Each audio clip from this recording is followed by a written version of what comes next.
Hey everyone, welcome to the Smart Economy Podcast, a production of neonewstoday.com. I'm your host, Dylan Grabowski. One of our goals with the recently launched Smart Economy Podcast is to offer series that are dedicated to major topics and trends and interview builders from across the blockchain industry. The inaugural series was focused on DAOs, and the next will hone in on decentralized finance, better known as DeFi. For the DeFi series, we're interviewing some of the most interesting projects that are building within and across blockchain ecosystems today. The DeFi series will feature representatives from the Lyrebird algorithmic stablecoin project, the Elk Finance cross-chain bridging as a service provider, the Saffron Finance risk tranche and insurance LP platform, and the Flamingo Finance swapping and staking platform. Each of these interviews brought a fresh and unique perspective to the various facets that comprise DeFi. So I hope you gain as much insight from these conversations as I did. In the first episode of the DeFi series, I chat with William Song, the founder of Lyrebird. Lyrebird is an algorithmic stablecoin project that was born out of the Neo Frontier Launchpad event in 2021 and launched on Neo mainnet in April 2022. The protocol establishes a dollar-pegged token called USDL and utilizes a stabilization utility token called LRB. Its model was inspired by that of Terra's, which recently suffered a quote-unquote death spiral and near depreciation of its stablecoin and utility token assets.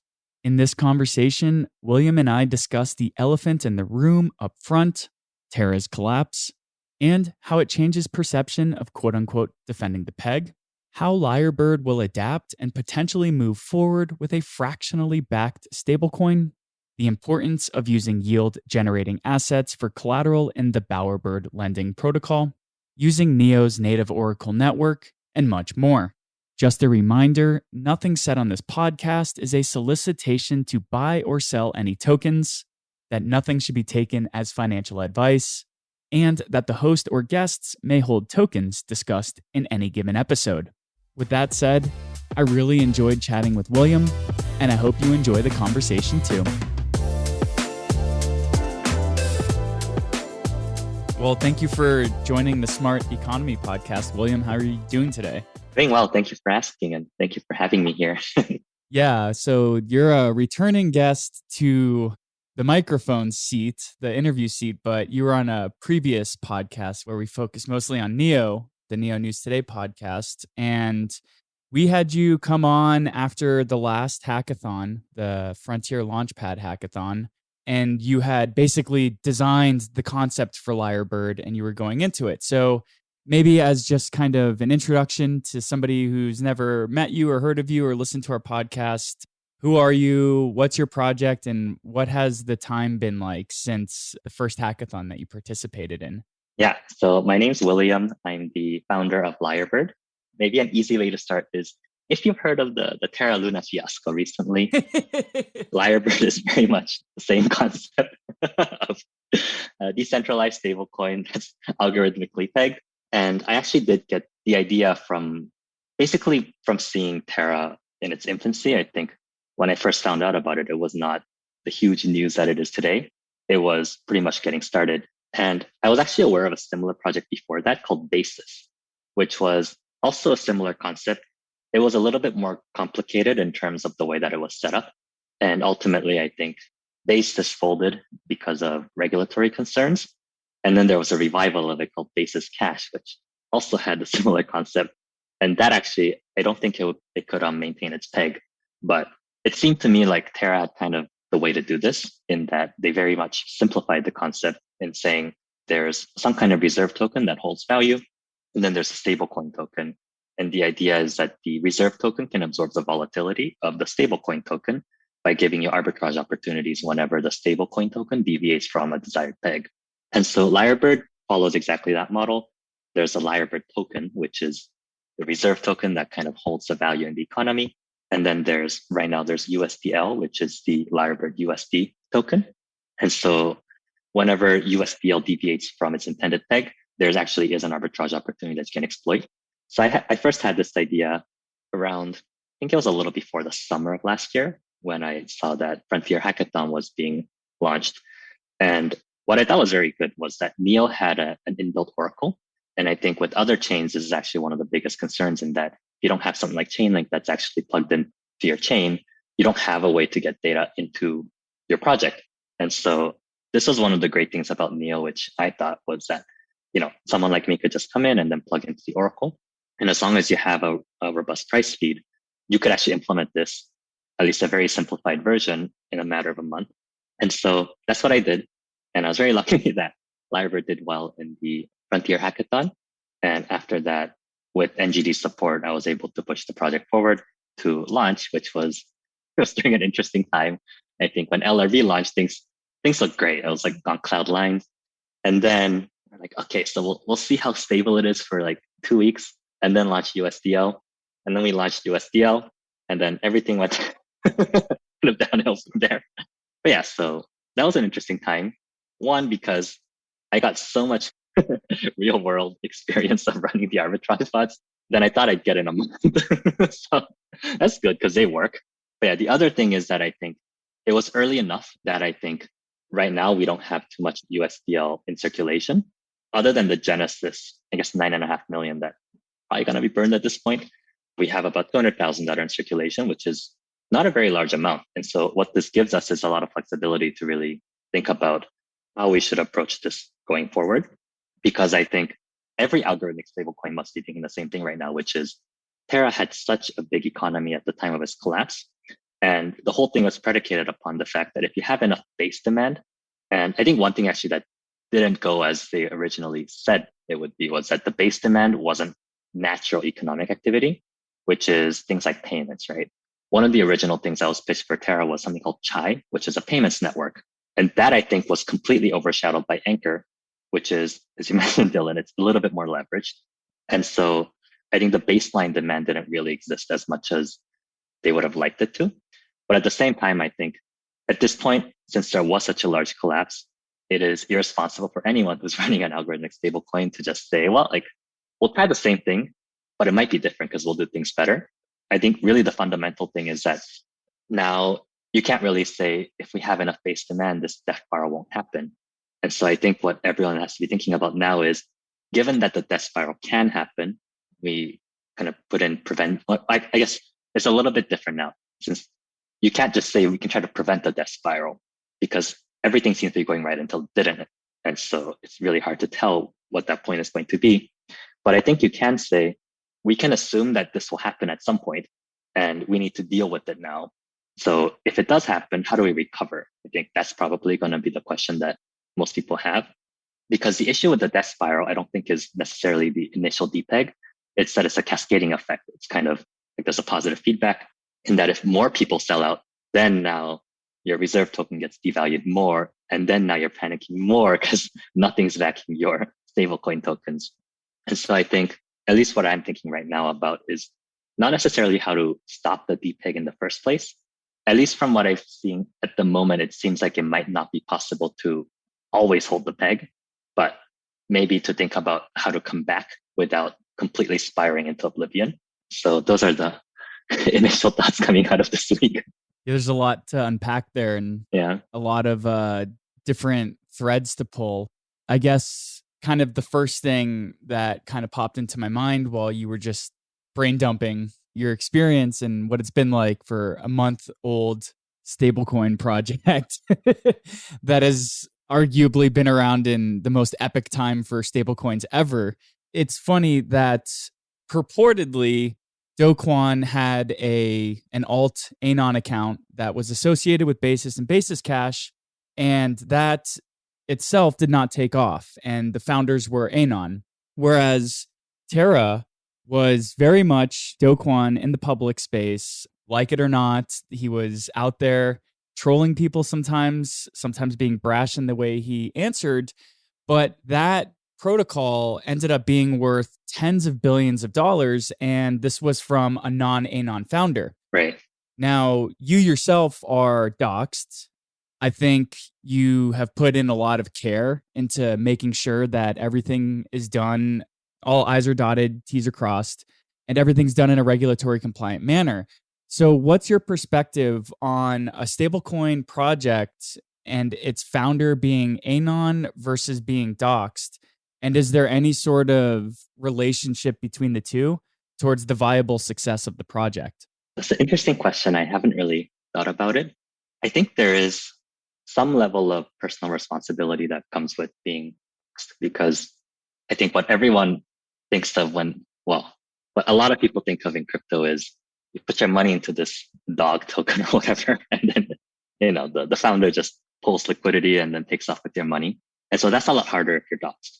With stable coins, I think, or at least in this particular case, I actually don't know if it would have made too much of a difference, because I guess the belief is really in more of like how the protocol works rather than the founder himself or herself.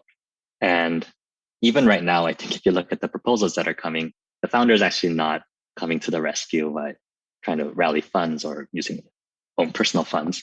It's really just, we'll fork it and then we'll see what happens from there.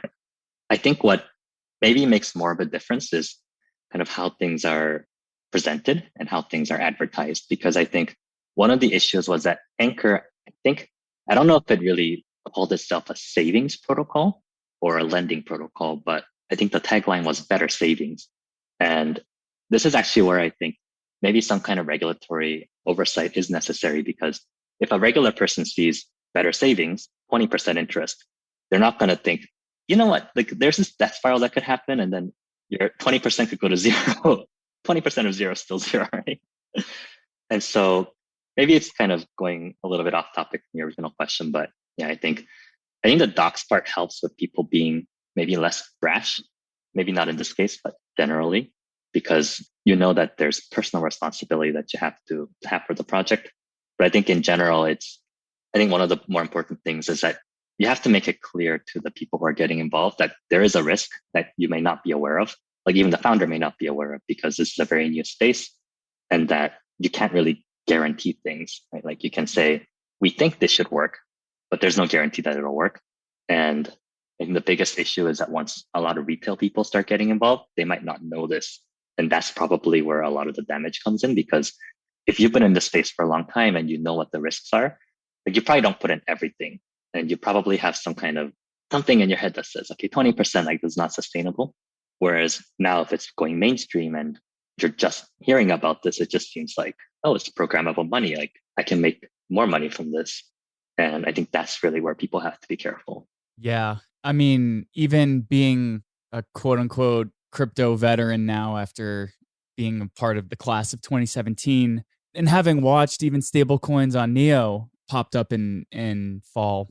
I don't want to name any names, but Lyrebird isn't the first stablecoin on Neo.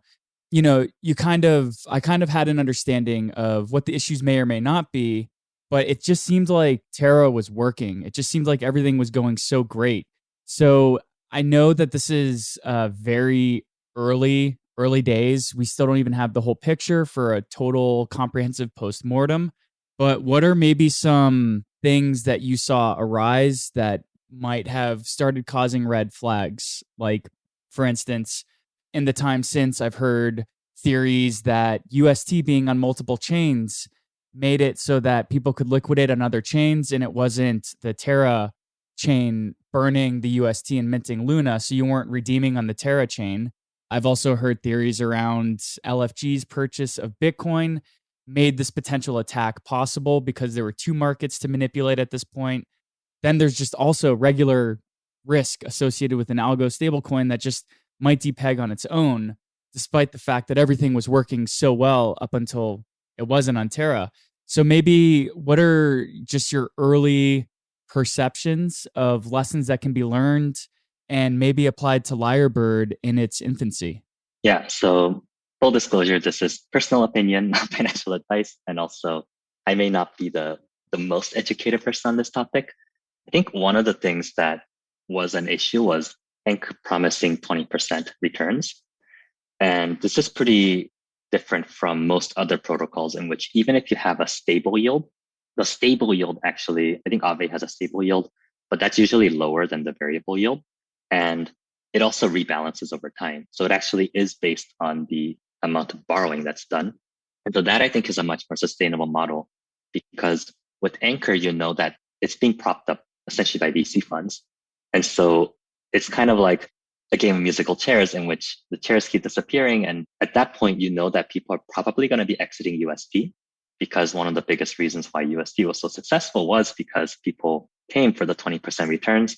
And so there's always that question of when you get rid of that and it goes to variable rates, what actually is making the variable rate so much higher than other protocols? And I think there wasn't anything that was necessarily making the variable rate higher than other protocols. And so you always have this in the back of your mind, like at some point people are going to exit.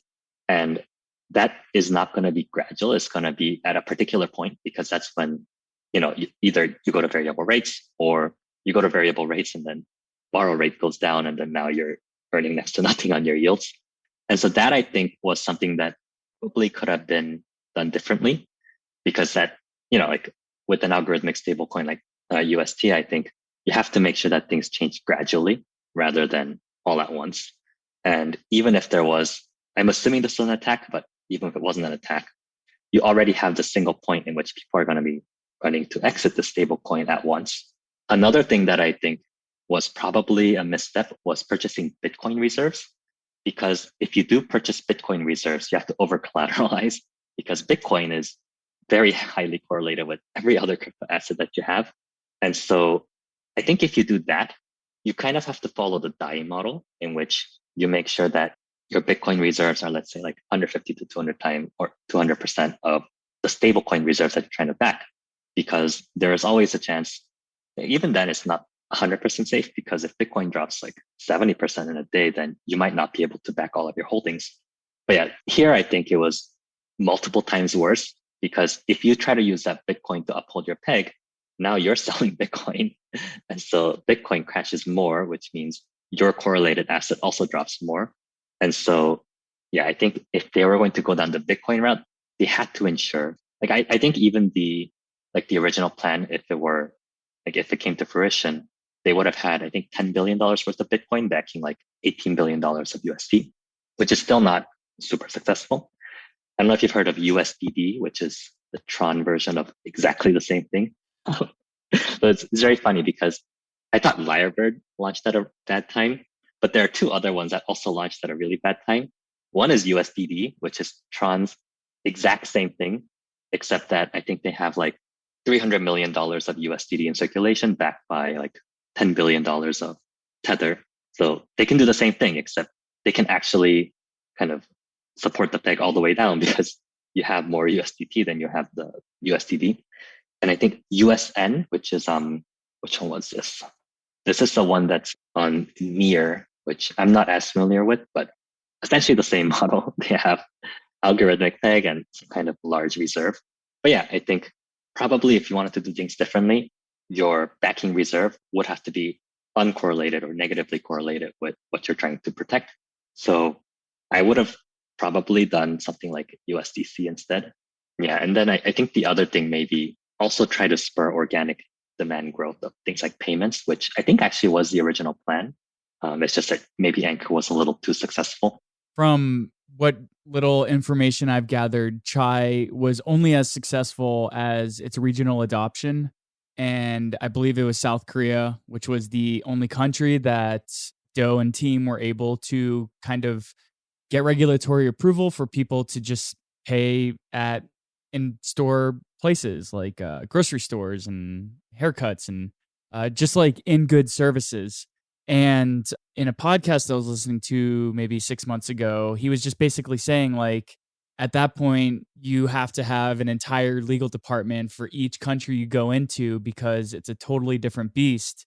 And that's how they kind of like shifted to UST and then providing services on Anchor. And what I kind of thought was supposed to be the beauty of the Terra ecosystem is that you're going to have all these additional protocols building on top of it, like Mars protocol and Whale protocol to ensure the peg was kept. So you were going to have all these derivatives that were building on top of it. And it was going to kind of like spur this flywheel that once it got off the ground, then it was going to be like a perpetual motion machine, Right? Which those don't exist in real world. They don't exist in the crypto world yet. But that was kind of like what I thought the narrative was supposed to be. So moving forward, is Lyrebird going to be examining different models of maybe over collateralization, maybe even taking the approach that DAI does, which is holding portions of another stablecoin in its treasury? What are some potential areas that an algorithmic stablecoin might look forward to now for other forms of something that backs it, whether it's algo, collateral, real world assets? What does this look like? Yeah, so this is basically what I've been thinking about the most over the past week. Maybe to give a little bit of context, I'll start with something called the stablecoin trilemma, which is basically there are kind of three things that you want to achieve with a stablecoin. And generally, you can only achieve two of them. The three things are decentralization, peg stability, and capital efficiency. So if you have decentralization and peg stability, you have something like DAI, in which you have over collateralization. And so it's not capital efficient, but as we've seen, DAI held its peg very well over a week for that as well. If you have decentralization and capital efficiency, then you have algorithmic coins like UST. And here, it's very obvious that the peg stability is missing. And then you have peg stability and capital efficiency, which is a lot of the coins that we're familiar with, like Tether and USDC. And so there, I think you get kind of one-to-one capital efficiency. But I guess if you really want decentralization, you can't have it in this world. There's actually something that's a little bit like cross between, I guess, centralized and algorithmic called fractional reserve. And so this is the one that I've been looking into the most. The one that's most successful is called Frax. The one that's the least successful is called Iron, which supposedly, I think Iron kind of forked the code base of Frax and then did a lot of other things wrong. I think the one main issue that they had was that their Oracle prices updated very, very slowly. I think it was maybe a time-weighted average over the past 15 minutes or so. And so basically with these fractional reserve coins, you essentially say, you can set the fractional reserve ratio. Let's say the collateralization ratio, 75%. That means if you want to mint $1, let's say one frax is $1, you want to mint one frax, you put in 25 cents of like some other token, and then you put in 75 cents worth of, let's say, USDC. And so you always know that 75% of your capital is backed by a centralized coin. This is exactly the same for Iron, except I think the issue was that you could keep redeeming and then buying and then selling and keep doing that cycle because your Oracle price is always going to be higher than the price that you're going to buy at. So that was an issue for Iron. But for Frax, I think things are very interesting. Right now, I think there's no real way that it can lose its peg, partially because they have so much liquidity on Curve. Because I think they actually have more liquidity on Curve than is like kind of outstanding free float. And so even if you were to take 100% of the outstanding float, you actually couldn't move it by even more than a penny.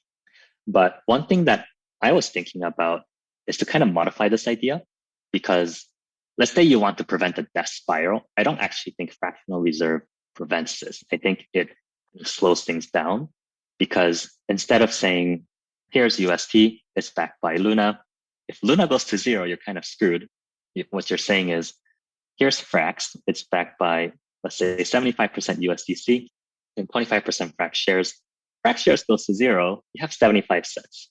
So it's a much better proposition because you don't end up with zero, you still have 75 cents. But I think if you look at the human psychology, it's kind of, if you're panicking because I think it still kind of applies, because let's say Frax shares right now will give you 20 cents instead of 25 cents, but everyone else is panicking. So you think, if I act 5 minutes from now, it's going to give me 15 cents. And then if I act tomorrow, it's going to give me 5 cents. And so there, I think if you do expand enough, you still have the same problem. It's just dampened. And so something that I've been thinking about is what happens if you kind of give up on defending the peg right away? This is kind of, in a way, I think it's kind of like providing liquidity to liquidity pools like on Flamingo, in which you can have impermanent loss in that if something moves, let's say if one coin goes up a lot and the other goes down a lot, you have impermanent loss. But let's say if you put in enough incentives for it to come back to the equilibrium, if you don't panic and take out right now, and you kind of have this hope that it can come back, then you actually don't have to make that loss permanent. And so the idea here is, let's say you have a collateralization ratio, let's say it's 50%. And so whenever someone converts, let's say a dollar's worth of LRB into USDL, you mint $1 of USDL, but then now you go out and purchase 50 cents worth of, let's say, like right now, I think really in the ecosystem, the only option is wrapped USDT, but I think Flamingo's working on getting other centralized stablecoins on board. So then what happens is you have this reserve. Let's say if you have $100 outstanding of USDL, then you also know that the Lyrebird smart contracts have $50 of, let's say, USDT that back it. What I wanted to experiment with is instead of saying every redemption gives you 50 cents of LRB and 50 cents worth of USDT, the first $50 that redeem only get LRB, but the last $50, you can actually redeem 1-for-1 with Tether. And so the idea here is that you're still relying on the algorithmic pegging for the initial descent. And so I think in a market crash, you're basically giving up the peg. I think it probably shouldn't go below 50 cents in that case, because if someone sees that it's 50% back and it's trading at 30 cents, expected value says that, if you buy this up and then if something happens, then you could probably 50 cents worth of value. But I think what I'm trying to do is make sure that right now, if you have a death spiral, the later you sell, the worse it is, because you think that LRB is going to devalue more and more. But here I'm trying to make sure there's kind of a reversing point in which if people do that, and then suddenly the supply of USDL becomes half of what it is now, you can actually redeem for the full dollar. And so it reverses it. And so for that to happen, I think you probably will have maybe even a prolonged period in which USDL is trading below $1. But what I want to make sure is that at some point, people know that there's a mechanism that kicks in that if they don't sell right now, they could get their full dollar back. And so if that stops the selling, then that actually could give the protocol a chance to recover. And of course, I don't think this guarantees that it'll recover. I think there could be a corner case of a steady state where you're kind of stuck in between, like you're not yet at $1, but you're also not at 50 cents. This still has to be worked out, but it's generally the direction that I'm looking at, because for me, I think the allure of stablecoins, algorithmic stablecoins, is really the capital efficiency aspect. And I think that's one of the things that UST did very, very well, which is if you have capital coming into the system, you want to make sure that you can distribute that well. And I think UST did that extremely well, and then kind of going out the other way didn't work so well.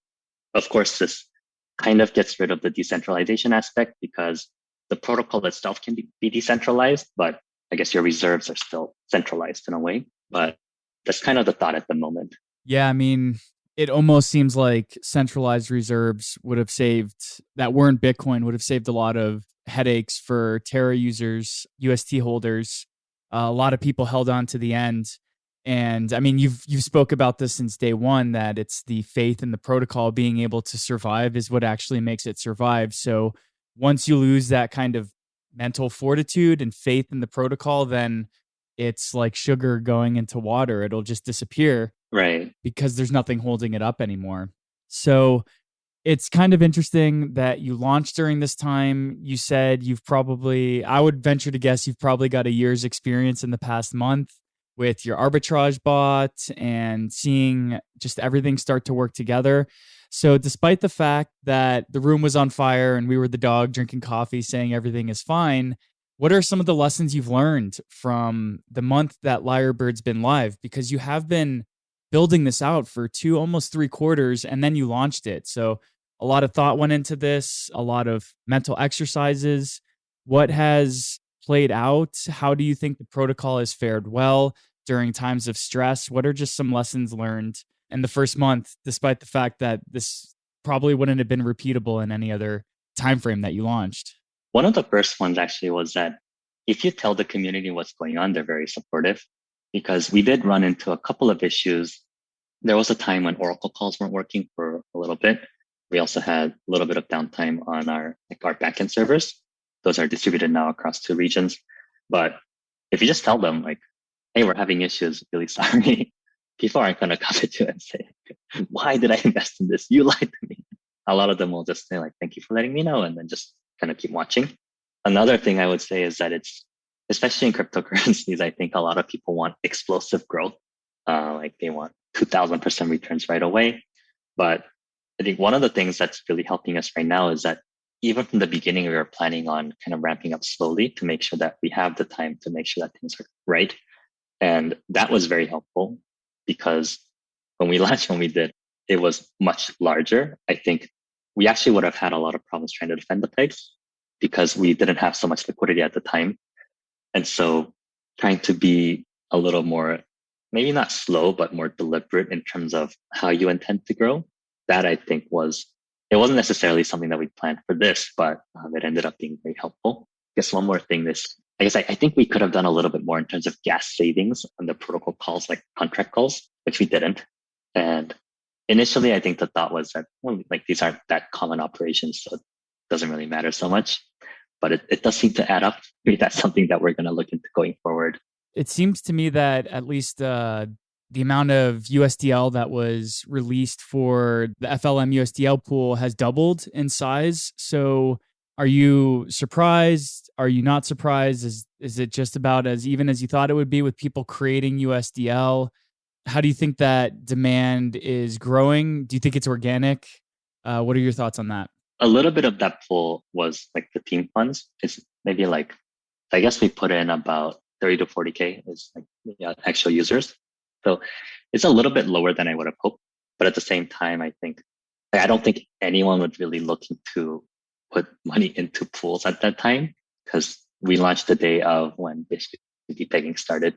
Like right now, I think it should probably be a little bit speculative in the sense that we're working on getting real life demand for USDL.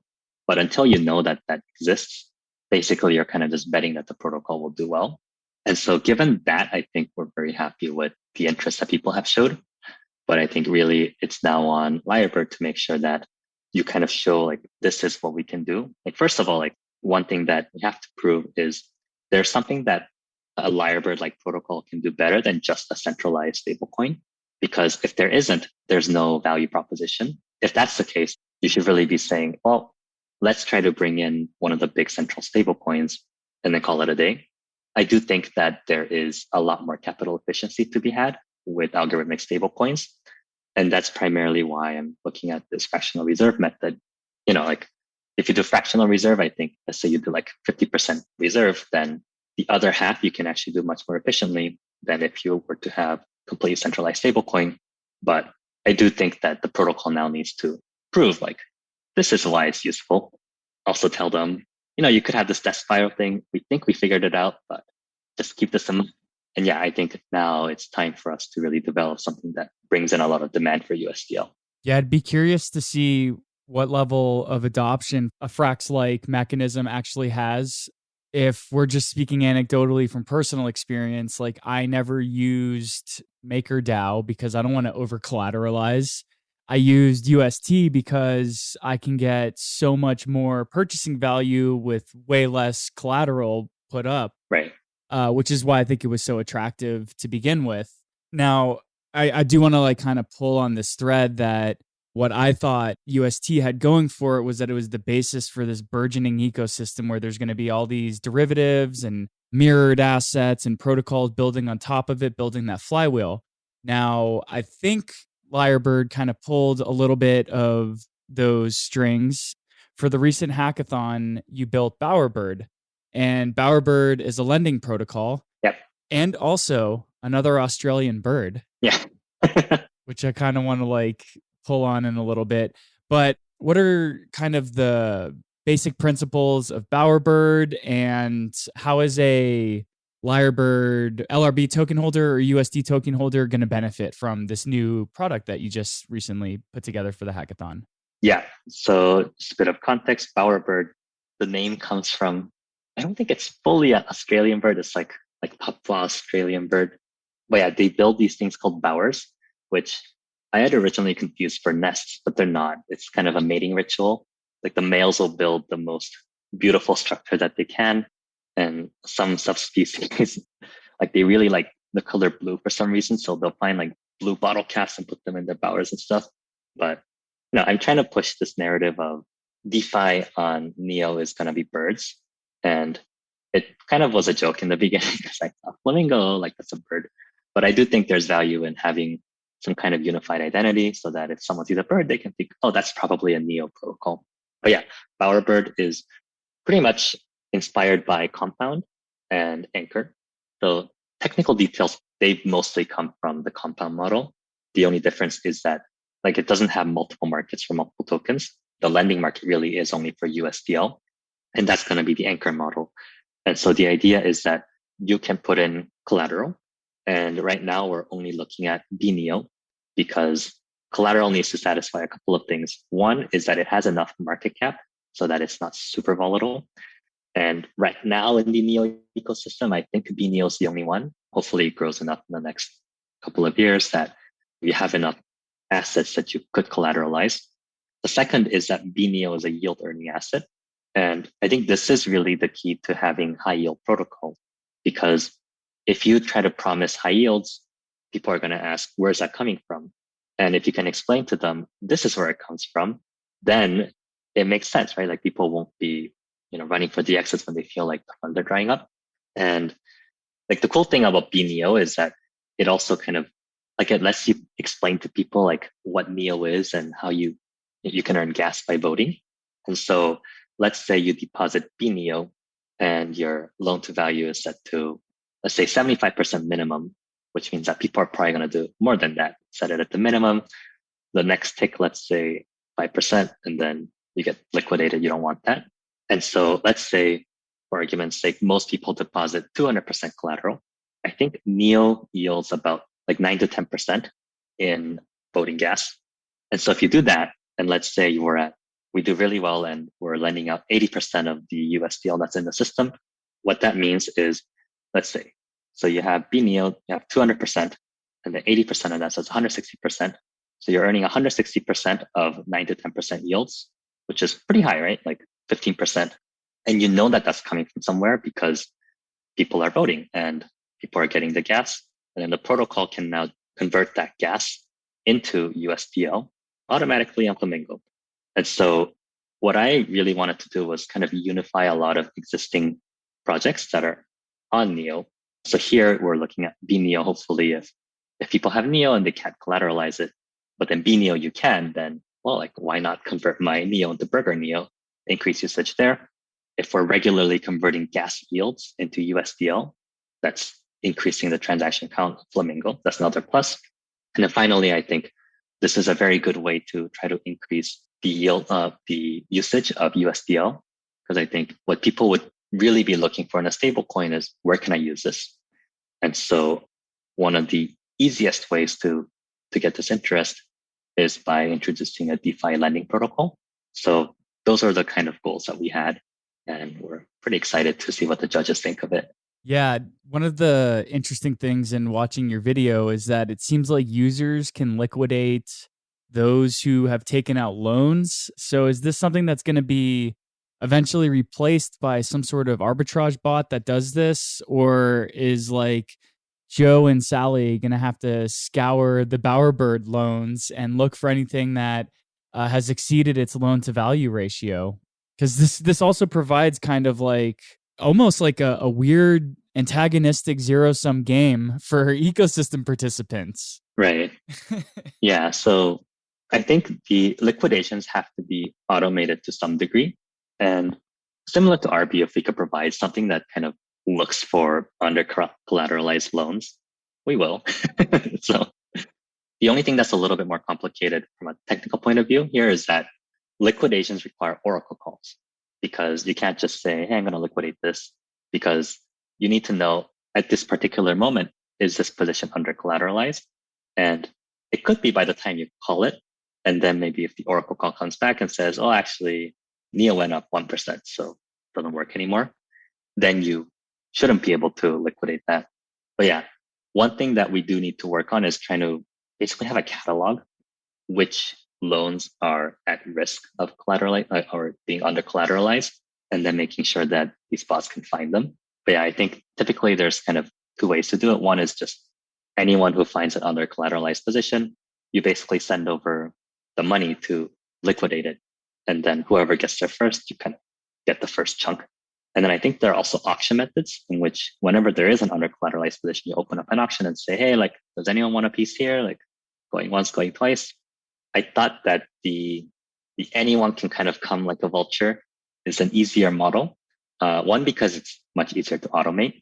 And two, because I think it's an easier model for like severe market downtrends that just happen suddenly. So yeah, I think similar to MakerDAO, I think whenever you have an over collateralized protocol, it's like the over collateralization is only good to the extent that, let's say your liquidators, I don't know, like let's say they work in like 1 minute intervals. If your asset actually crashes like 70% within that 1 minute interval, you are still at risk, because if you are only 200% over collateralized and then it crashes 70%, then well, suddenly like, this liquidator is only paying, like not enough to actually get your collateral ratio back on track. And so those are the reasons. What was the name of the project in Terra? Was it Kujara? Something like that. It would act as a market for people to bid against this soon-to-be liquidated collateral, right, and purchase it at a discount. And it sounds like Vulture would be a nice bird name theme for this to be ported to the Neo ecosystem. It's true.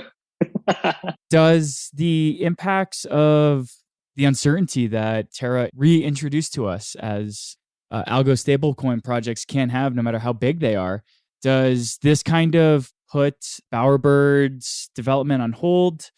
Are you waiting to hear feedback from the judges? What is kind of your perspective on this moving forward? Do you have to go back to the beginning of the board and re-examine Lyrebird? Yes, I think Bowerbird will probably continue in its current form. I do think that it's probably going to be put on hold until Lyrebird moves to the fractional reserve model, just because Bowerbird is meant to bring more interest and more demand for USDL, which means that we kind of need to make sure that USDL has a defense mechanism against the death spiral before we do that. But in some sense, I kind of like bear markets, not in the way that people lost money, but in the sense that it gives you a really good time to build things out. Because I think in bull markets, people are always wondering, like, all of these other coins are doing so well. Why are you not releasing things right away? And people in software development will always say, you need time to make sure that the product is actually good, because, one of the things that could happen is that your stability model doesn't work as you expect, which seemed to be the case with Terra. But the other thing that could happen is you could have a bug and people could exploit it. That's actually much worse, because you could have actually had a very good model and then it just didn't work out because you were not careful enough to implement the right way. And so nothing really changes in terms of development other than that it's not 100% for certain, but I think USDL is going to move toward the fractional reserve model that we talked about today. And so that is really the first priority. And then Bowerbird is going to be next. Yeah. And I just kind of want to hammer home again something that's really cool about the value prop that the Bowerbird offers is that its yield is going to be derived already from a yield producing product, whereas the yield for UST was derived from LFG funding this pool until the flywheel effects took off. So what are some other ways that you envision yield being derived beyond just the gas distributions from the underlying BNEO collateral? What are some other ways that yield will be derived as time goes on and activity is increased? Is it just going to be from LRB to USDL minting and burning, or what are some other processes you envision? Oh, you mean for LRB holders or for Bowerbird? For Bowerbird lenders, I suppose. I see. So there will be some interest that is charged to the borrowers, and that's kind of just the baseline interest.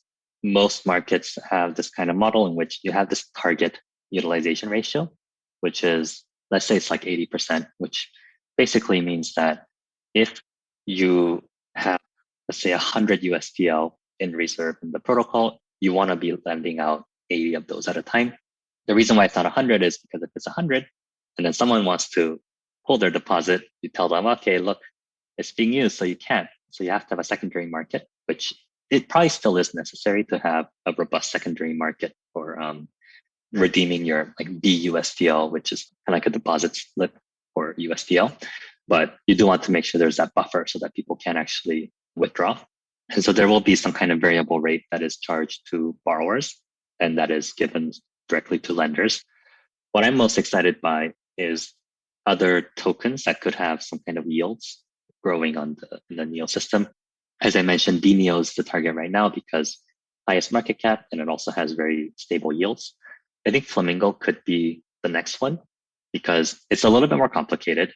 Flamingo, you could enter the fund, which is, I really like it because like what we've been talking about, the fees don't come out of or the APY doesn't come out of thin air. It's actually captured from transaction fees of every pool on Flamingo. And so let's say if you could stake or if you could put your FLM as collateral in the system, it's a little bit more complicated because with BNEO, you just say every time you want to get gas, you say, hey, give me gas. And then the next block, you have your gas. But with FLM, there's a lot more going on in terms of how the fees are generated and compounded. And so you would have something like, let's say 80% of the FLM that you have in reserve goes in the fund so that if people want to withdraw their collateral, then there's some kind of buffer. And then if it, let's say people do that and you get to 90%, then you kind of want to exit some amount of your fund to have a buffer again. But I think the fund APR right now is like 100% almost. So if you could give that to the lenders, that's actually amazing. Initially, the thought was also to have LRB staking be a part of this, but I've been having second thoughts about that because I think one of the other issues with USD's downfall is that UST and Luna are very correlated in terms of, at least if they both move downward. And so if your Luna is your collateral and UST is falling and your Luna is being liquidated, it actually accelerates in a lot of ways the death spiral effect. And so having seen that, I think maybe it's actually not the best idea to have correlated assets, your collateral assets. So probably going to scrap that part, but BNEO and FLM are definitely in the plans. That was a kind of wild lesson or scenario to watch play live where people are dumping their UST because they don't have faith in it anymore. And that's pushing the price down. And then also the way that UST worked is that when UST is sold, more Luna is created and people were also selling that. Right. So you had this depressing of two separate assets that just, it's funny, a lot of people who were right about Terra are being vocal now, and maybe a handful were vocal over the past year, but this was really like the worst case scenario that could have ever played out, and it played out spectacularly. Right. So we're kind of wrapping up, but I wanted to pull your ear a little bit on, you mentioned Oracle calls, and this is one of the first projects that I think is, a lot of projects are starting to use Neo's oracles, but you have two separate projects now where you've been pulling on Oracle calls. So how does a native Oracle network that's built through Neo, what are the pros and cons to having something that's native versus a chain link that might have more functionality, but isn't specifically like native to a chain? The biggest advantage is that anyone can call it very easily. Basically, you just define a callback function and say, here, Oracle, query this endpoint. And then when you come back, pass that data in and call this callback.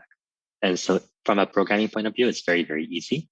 You do still have to think about how expensive it is because Oracle calls are not cheap. And the other part is that it doesn't necessarily happen right away. It's typically going to be the next block. So you send a request and then the next block is going to have a response, which is not necessarily what a lot of people are familiar with. And so you have to tell them, look, like we made a call and then we have to wait. I think with things like Chainlink, typically the way it happens is that you kind of set these parameters and then say either every X minutes, or if the price of this asset changes by more than X percent, you update the data that's on the chain. And so you are kind of reliant on this happening for you. I think they're actually, with UST's downfall, there was kind of an issue with, I think some oracles either like no longer reporting prices for either UST or Luna or being late on the prices. And this kind of has to go the cross-chain issue in which you have this kind of havoc that's going on with the main chain, and then all of these wrapped assets are having issues as well.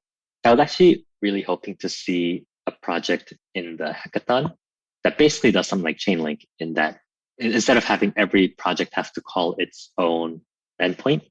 What would be great is if you have this central service that says, well, I say central, it's still decentralized, but let's say someone will keep invoking these calls for you, and you have to kind of subscribe and keep paying them something so that they keep maintaining these endpoints for you. But that gives you a lot more flexibility and a lot more decentralization, I think, because right now, one of the key centralized parts of Lyrebird is the price feed, because it's still maintained by Lyrebird. And so if someone were to come and say, is that decentralized? It's actually no, because you have decentralized Oracle nodes, but they're still querying the same node. Whereas I think if you had this kind of chain link type model, you could make it so that you have multiple price sources, and then you just take the median or the mean or whatever. And then you could actually say this is decentralized because it's not a single price feed. You have these kind of trusted sources, and then you're making sure that, let's say, I don't know, like do the median, but take out like the highest and the lowest or something like that. Then it becomes a lot harder for these price feeds to cheat you. We're not a podcast that gives financial advice, so I can't say go buy this token or that token. But something I do feel confident in saying is activating the community to participate in processes. So, I'm a hobbyist. I don't know how to code or develop, but I want to get involved in the Lyrebird protocol. The way I see that happening is maybe by launching and running RB. So could you just share a little bit more about RB? Is it for the hobbyist? Like, can I spin up a bot and start performing arbitrage? Does my computer need to be running 24/7? What kind of like level of expertise do you have to have in order to download and run RB, which of course helps ensure that the Lyrebird protocol operates smoothly? Yeah. So in terms of downloading and running it, I don't think too much expertise is necessary. You do have to learn how to use the command line terminal, which is standard on Mac OS and Linux. And on Windows, I think, I'm actually not sure how it would work. Probably PowerShell. The only caveat I have is that one of the things that you really want to be careful with is making your private key secret. And so that's the only part that I would tell people to try to be really, really careful, because RB does need to know your private key.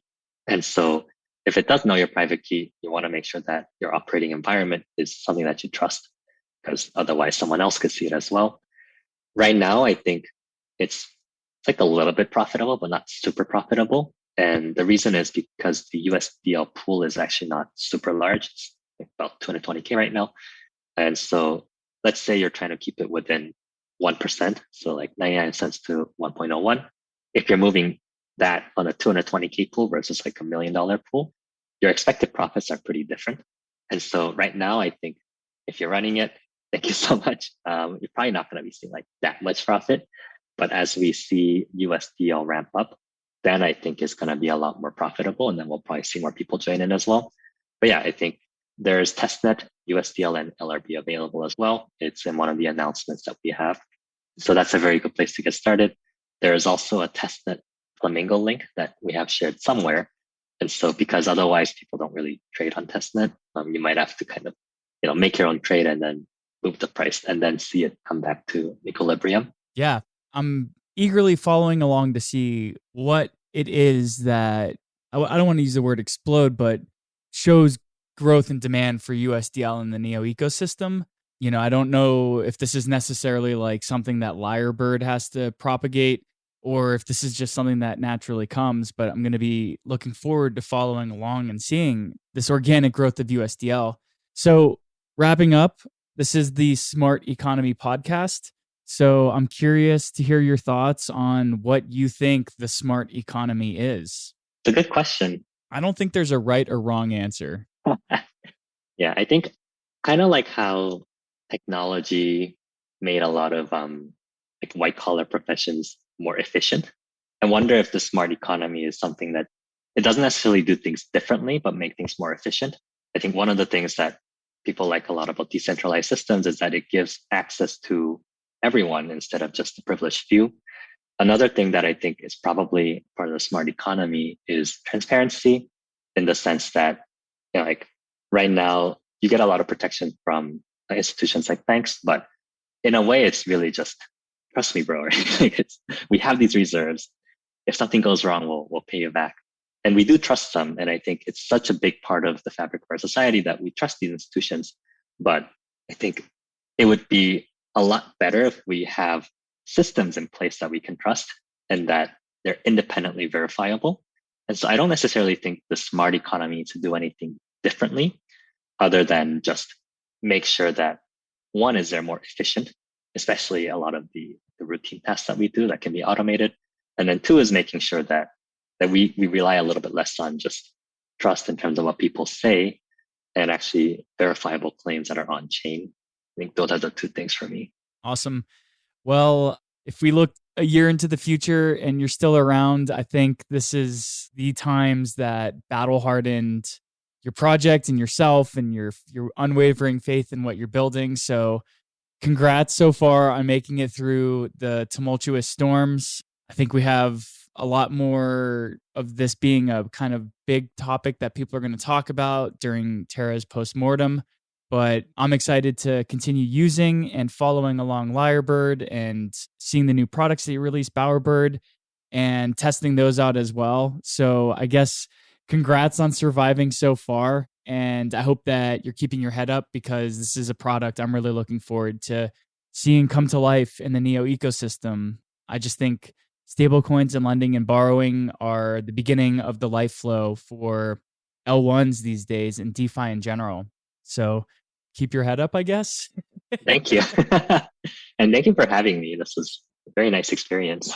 I'm super honored to have been able to pull your ear. You introduced me to Terra and Luna just through the mechanisms that you were talking about when you first launched Lyrebird. Sorry about that. No, it's all right. You don't give financial advice, so there's nothing to apologize for. But I'm excited to see how you'll build and iterate because I'm of the thought that stablecoins, algo stablecoins, are one day the way that we get out of this kind of fractionalized and fiat currency-like system, and that ultimately it's going to be math that determines the stability of any future currency. But as was shown with UST, we are not there yet, and it's going to continue to take builders to scrape their knees and to iterate and reiterate. So it's really cool to be able to cover a project working on that for Neo News Today. So I'm looking forward to seeing what changes come about and to continue watching the project make strides forward. So thank you for coming on. And it was awesome to be able to catch up with you again, William. Thank you for having me, Dylan. Cheers. Well, what did you think of that conversation? It was really great to glean insight from a stablecoin protocol developer and have an objective conversation about recent events. It's apparent that William didn't get scared off by the collapse of UST and the Terra ecosystem, but went directly to the drawing board. It'll be interesting to see how Lyrebird implements a fractionally backed system using other forms of stablecoin as collateral. Regarding the upcoming Bowerbird lending protocol, it was really interesting to hear more about the types of assets that will serve as collateral for loans and the criteria that they must generate yield themselves. So I want to thank you so much for taking the time to listen to the Smart Economy podcast.